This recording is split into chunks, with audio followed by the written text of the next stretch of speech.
Hello everybody, Benjamin Magnus here, and welcome to Comet Sighted, my brand new web show where I follow along with the Paradox Dev Diaries to try to help people who may not be keeping up with them to stay up to date with the Paradox games.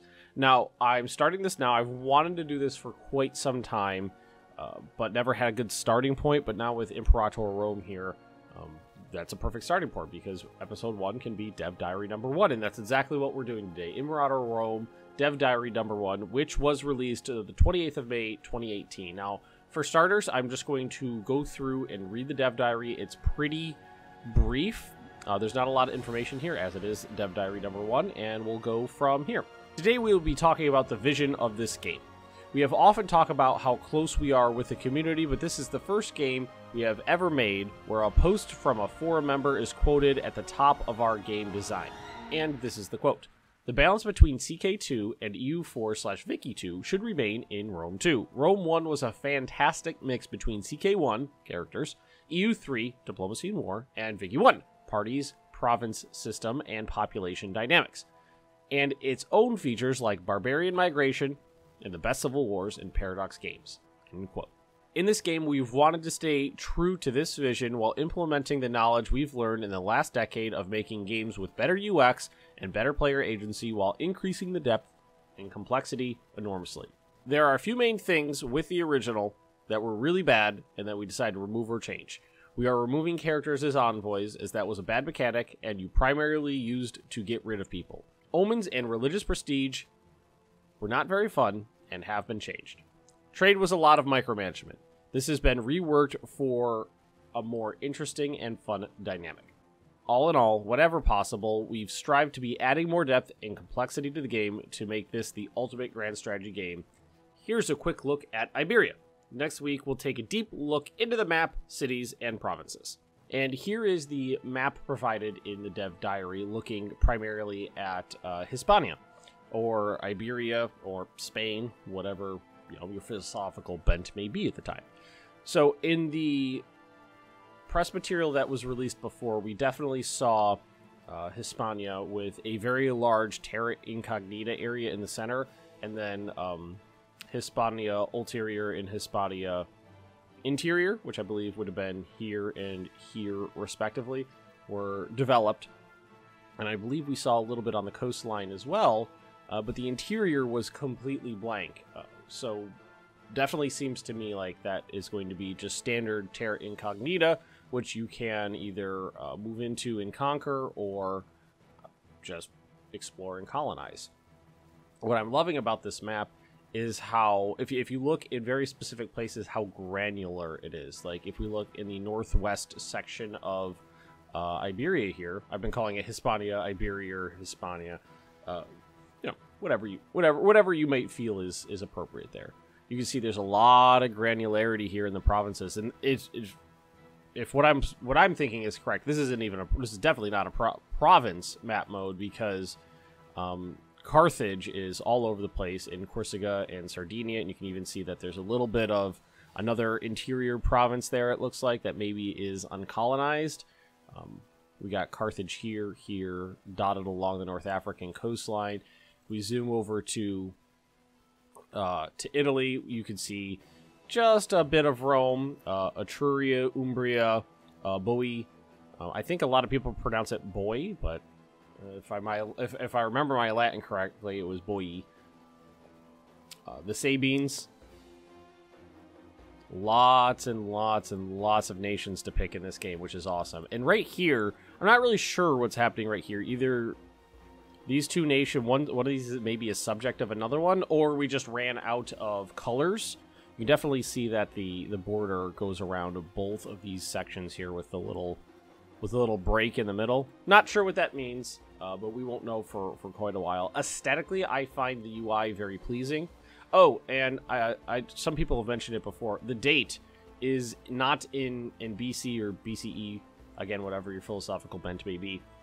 If my memory serves, it's in AUC, which is... Oh, I don't remember what the Latin for that is off the top of my head, but it's after the founding of Rome, because Romans didn't use BC and AD. They measured time the date in years since the founding of the city, which for us would have been 753 BCE, which is pretty cool.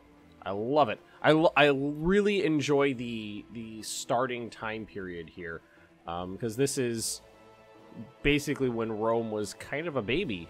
It was not the big boy in the yard. Like, the Sabines still being there is very interesting. A lot of people probably don't know the story. Like, all of Roman founding is legend. It's not really history, considering the city was sacked and burned a couple times, and all that actual historical data was lost.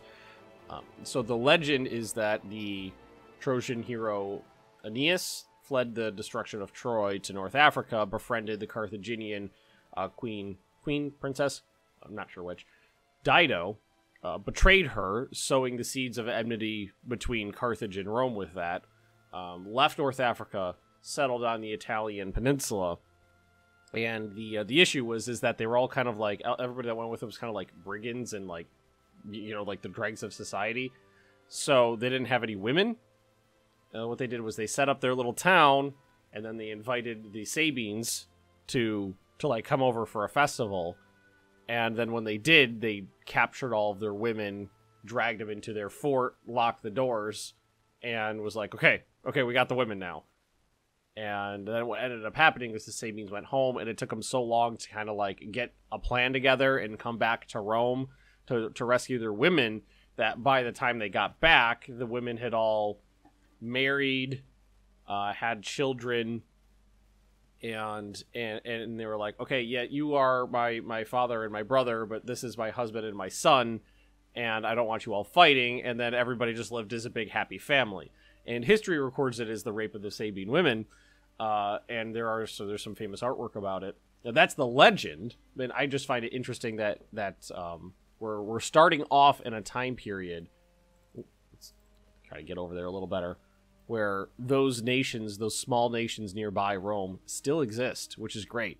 So that means it's not just you starting out as the big boy in Italy. Etruria is there, which predates Rome, and all of Cisalpine Gaul, which is Italy south of the between the Alps and the Po River, I believe.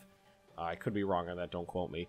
Is all hinterlands. It's all unconquered territory for you to spread out into. And just look at the granularity of the map, like along the coastline here. These I'm imagining these as individual provinces, but like this one's definitely not an individual province. What kind of madman would make that an individual province? You see all these tiny little provinces all over the place. It just makes me really excited for the long-term replayability of this game. Just look at Iberia. Look at this. This is not these aren't provinces. These are states. These are states, not provinces. And look how granular it looks just with like the starting states, because I'm 99% sure January 1st, 450 AUC is the start date of the game. It's just I'm really looking forward to this. I'm really looking forward to this. But that's about it for today, guys.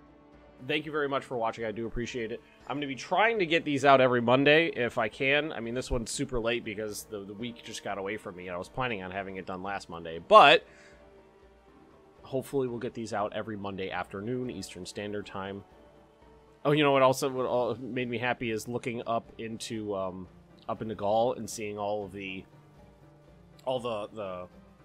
Gallic tribes that, like Caesar fought later, hundreds of years from now. The Avernii, Insubres.